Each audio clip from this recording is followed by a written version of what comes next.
Hi there. So we're doing a song called Mist today. Mist is by Clifford Poole. The song Mist is in the Grade 1 Celebration Series book. So, let's start off by taking a look at the time key signature. It's 3/4. Simply means there are 3 beats in a bar, 3 quarter notes in a bar. If you decide to count, it's 1 and, 2 and, 3 and. The speed is andante, which means moderately slow. You don't play the song too fast because it's supposed to be, well, a mist. It's supposed to be dissonant, mysterious, and generally fairly peaceful. It's not a malicious mist, it's a very nice mist. So, the things that you need to keep an eye out for in this song are the following. You need to keep an eye out for the tied notes, the tied chords in the left hand. Many of these notes are tied throughout, as you can see from here, down, and then at the end as well, where they are tied completely throughout. These songs, well, these chords need to be held down, so on and so forth. The right hand you also need to give a bit of attention to because it is fairly high up.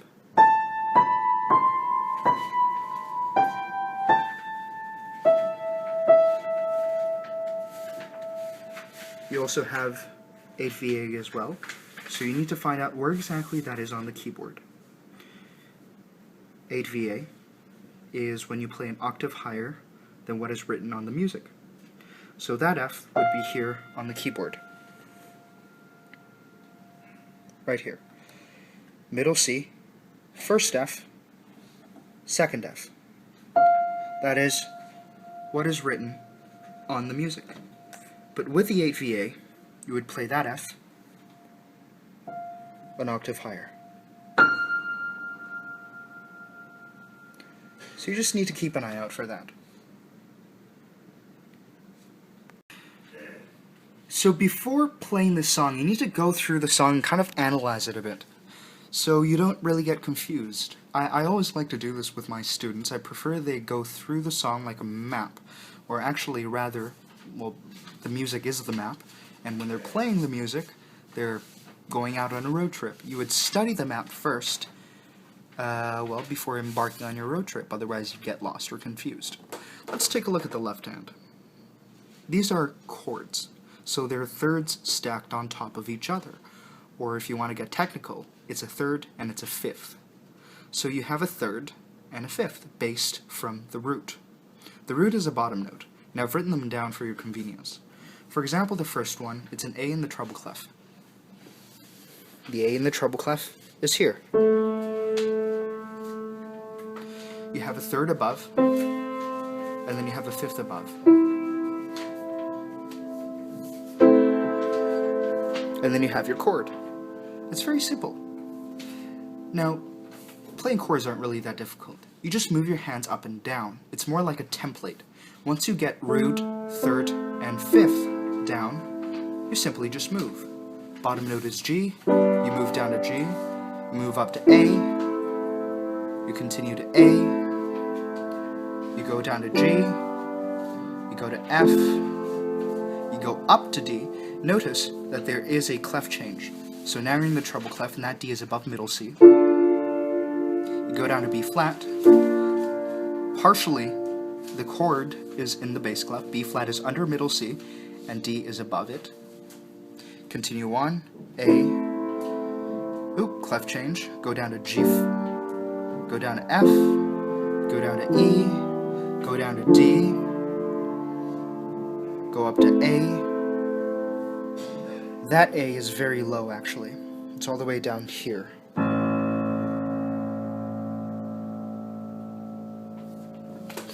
Now, if you take a look at it, it's very, very simple.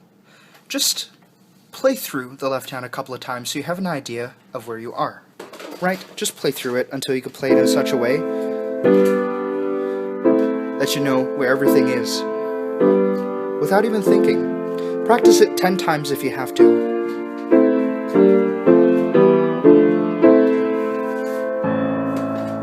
So you get to know the left hand. So let's talk about the right hand now. Right hand, it's not difficult at all. You've just got to line it up perfectly with the left hand, right? You got to kind of know where they go together. That is one of the most important things. And of course, you certainly don't play the tied notes.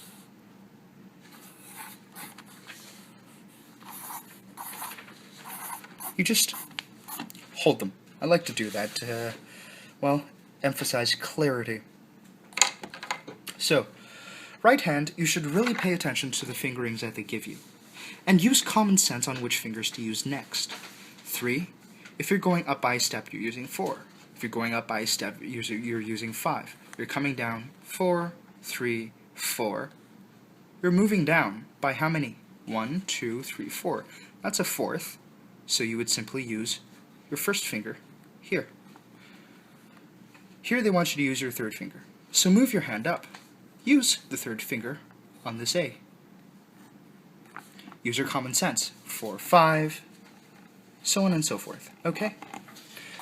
So for example, 3, 4, 5, 4, 2, 3, 1, 1. 3, 4, 5, 4, 2, 3, 1. That's an octave. All the way up.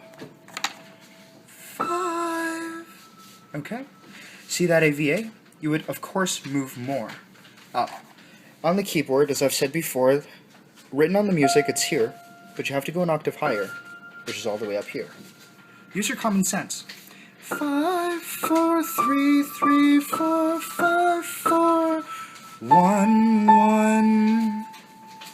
Even though you would use fourth finger here, it would be advisable to use your first finger here, even though that is a fifth. You move up again. They want you to use your third finger on that A. Well, move up. Do use your third finger. 3, 4, 5, 4, 2, 3, 1. All the way up. That's actually an octave higher, and it's an E than that E. And then 3, 4, 5, 4, 2, 3. Now you're wondering, there's no fingering here, so how would I know, what fingers to use? Well, exactly the same notes. 3 there, 3 here, it's an A.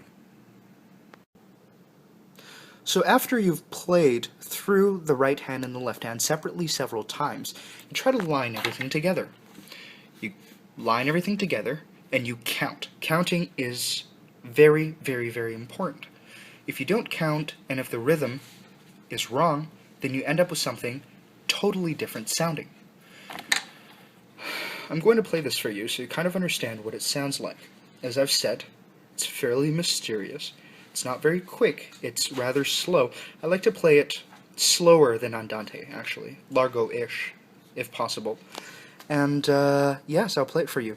When you practice very, very, very slowly. Make sure that you get all of the rhythm and notes correctly. All of the pitches and all of the octaves. Make sure that your hands are in the right place. That is the most important thing in this particular song. Even when you're playing it seriously, if you're performing or going to an exam or anything like that, you're playing it slowly anyways. So, don't rush when you're practicing or anything like that. It won't make any sense. So I'm going to play this song for you so we could hear it.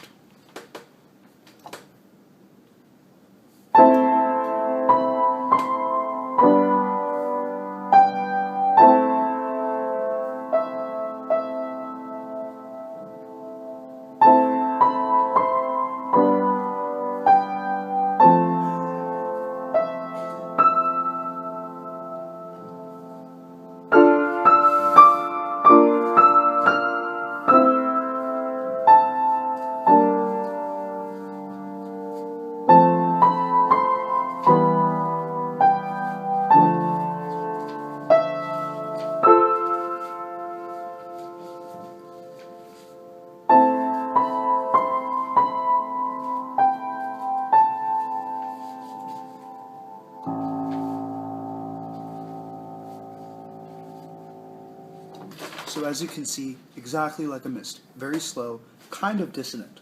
Practice slowly and play it until it sounds something like this. Don't use a pedal yet, even though if you don't use a pedal, it could still sound very nice. You know, just keep all of the notes legato.